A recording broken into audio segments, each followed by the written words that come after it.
The next one is knee cars or knee rotations. To isolate the knee here itself, we're gonna focus on my right knee here. We're gonna draw our right arm and we're gonna bring it underneath our right leg so our right elbow crease is underneath that knee crease. With this right hand, you're gonna grab your left bicep and then you're gonna try to bring this left arm and cover the top of your knee here. So you're almost putting your knee in like what we call a chokehold.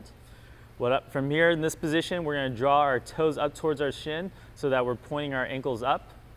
And what I want you to do is we are gonna try to rotate the knee in and out like this without moving our hips.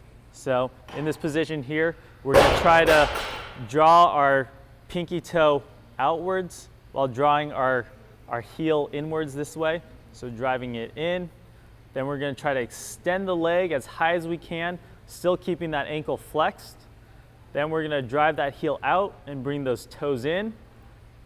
Then we're gonna flex that knee as much as we can. We're gonna again open out, straighten out that leg as much as you can. Again, bring that heel out and toe in, flex, and then you'll reverse it. So starting with our toes facing in, heel out. We're gonna extend up, bringing that heel in and toes out, and then we're gonna flex down like this.